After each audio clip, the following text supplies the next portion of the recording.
Today we have a sprinter in the frame of Mark Otieno. He's that man who was pushing Omanyala all the way, and he's in studio. But before we engage him, let's take a look at, there he is. Of course, maybe we can hear your thoughts before we go for the quick fire. Maybe Zita? I think for me, I can say now, congratulations to Mark. You know, going off the pitch for almost 2 years because of the ban and everything. So now he's back and he's ready to run again. You know, some of the athletes always like they do what they give up because they feel that I have 2 years and then now I am almost 30. I'm not going to run again. So for me, him coming back and he's ready. I know he's going for Olympics. I know Asula, you'll ask him about that. But again, for me, I'm happy for him coming back, coming strong, and Mande, I'm happy for you, Mark. Well, my comment will be, I think the Federation. I had an interview with Mark just after his debacle, and he felt, or I felt, that the Federation failed him. There are few moments just before what happened, we could have done things better. And I hope he'll say that in his interview with Swela. Thank you, Aroche and Zita there. And as I said, we have Mark Otieno gracing Sporty Monday. Mark, habari asubuhi bana? Nzuri sana. Hujambo? Asante. Jambo.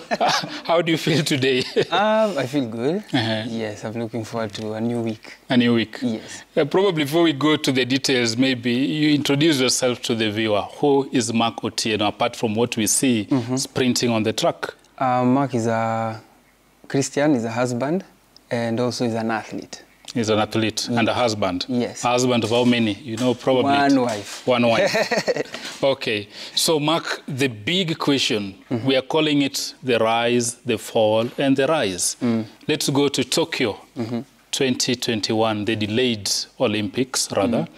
And you are in the locker room, psyched up, ready to sprint, then bombshell. Take us through that.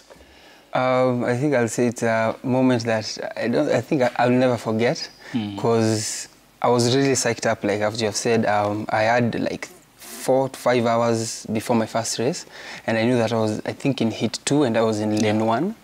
And I remember that I was being called to a specific room by one of our officials.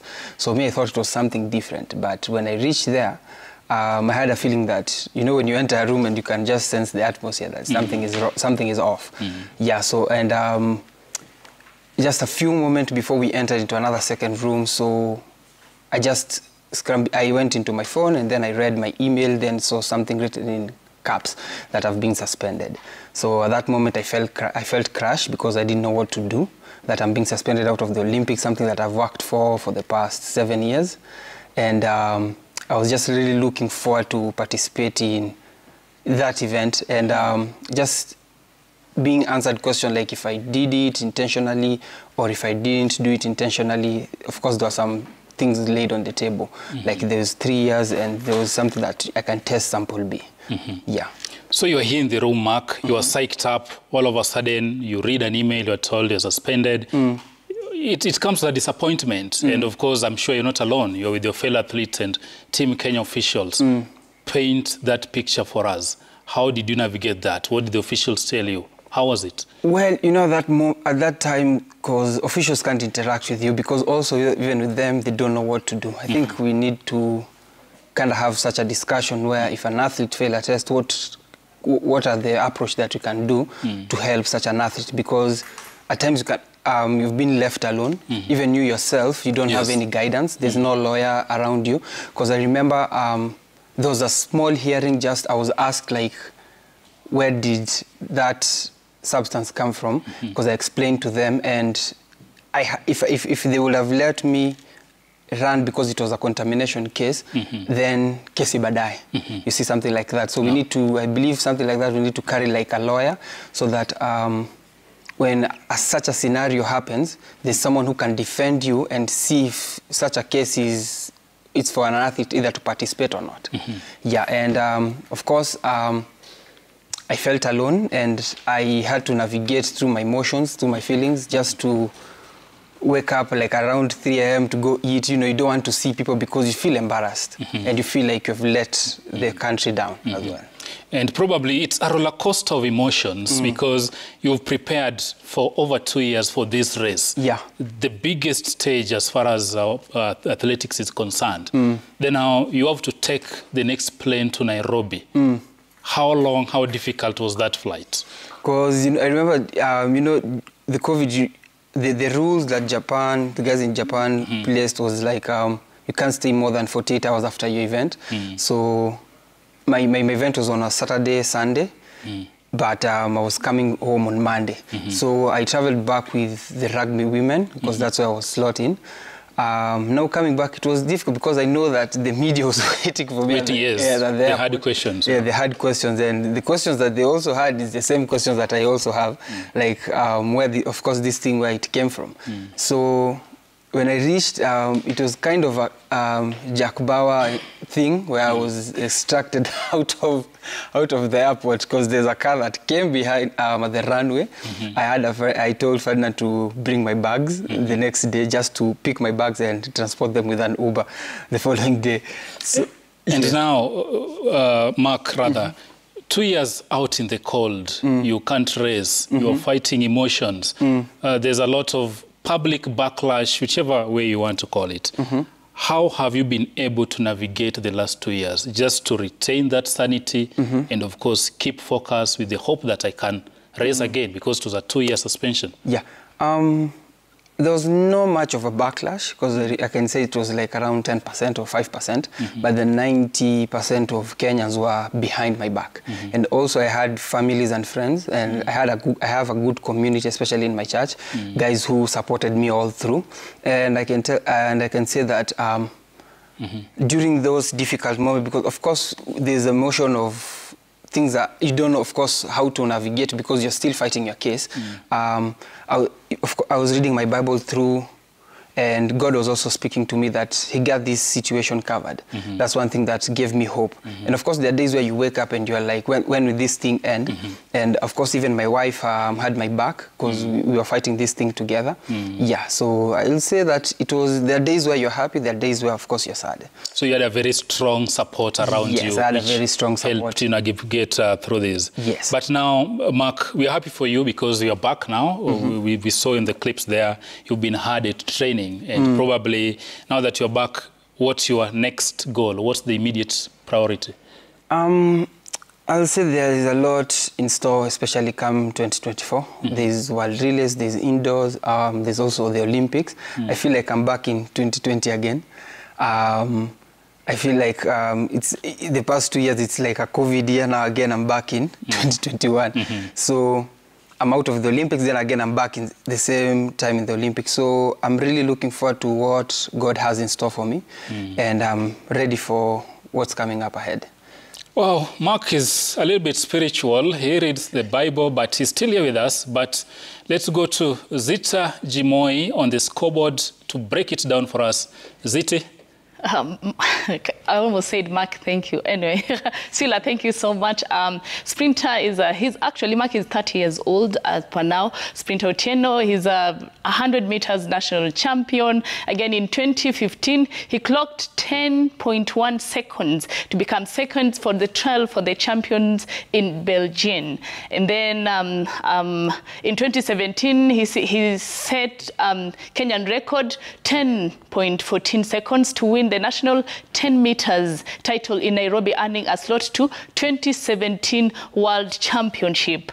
And then in 2021, this is where everything happened, where he has been talking about it. When he was in Tokyo Olympics, he tested positive for banned substance. And then again in August 2021, he was suspended by Athletics Integrity Unit, and now he has served 2 years of his suspension, and Mark is back, and again, he's back in Olympics. He's going to participate in the Olympics. I'm a prophet, I'm just saying that. He's going to participate in the Olympics, and he's going to prove everyone wrong. Mark, thank you so much for coming. Again, Aswila, back to you. Zit already believes you are going to participate in the Olympics. Amen. But I want you to talk about your rivalry, of course, positive rivalry with Fadi Omanyala. He was here actually a couple of weeks back. And before that infamous or unfortunate event in Tokyo, you and Fadi were pushing each other so much. At Nyayo, guys were always looking forward to 100 meters. Now that you're back, what should Fadi look out for? Should he be worried? I'll say Ferdinand has been such a good friend, especially for the past 2 years. I remember, of course, in his suspension, I met Ferdinand once where I was working, and I would feel the pain with what he was going through. And now again, it came to my side, and Ferdinand was with me all through, and he was like, if you need anything, let me know. And Ferdinand has been such a good brother, such a good competitor, and that's one thing that we built a bond while we were in Tokyo. So we were such good friends. And come 2024, because we've been talking all through, we were like, it's about time that we do our thing. Because, of course, over here, it can be rivalry because we are in our country. But now when we go outside, it's not Ferdinand versus Mark. It's us versus... Flying the Kenyan flag. Exactly. So, and of course, stay on that. Fadi has really, the last 2 years, while serving your suspension, Fadi has gone on to become a big name, if I would use that word. Fastest man in Africa. I think he has 9.77. And I think your best time is 10.05. After 2 years, how do you think you can lower that? Probably.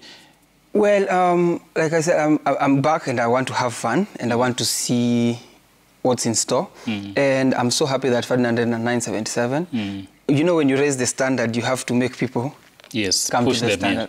Push the limit. And I'm so happy that the target is 977, especially it's an African record, and that it's right here, and it shows that Kenyans, that we are able to run faster on Kenyan soil. And I'm happy that I'm ready to see where it will take me. And I want to see whether I can push either to a 9.6 somewhere there. And Fadi is watching. What's your message to Fadi? You say he's been very supportive. What's my message to Fadi is that let's do it again one more time. One more time, let's do it again. And probably to the viewer out there, I'm sure AK officials are watching and your fans are watching. Maybe your message to them as you return to the track.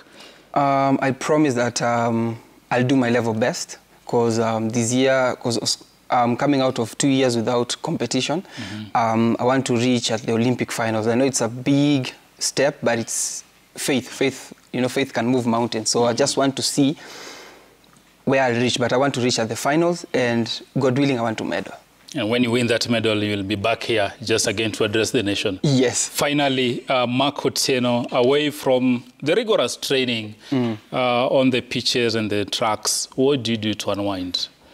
Oh, what do I do to unwind? I just go back home, sleep. You go home and sleep? Go home, sleep, or even spend time with my wife, talk, and then sometimes play some games. If not, I just sleep. Gym session?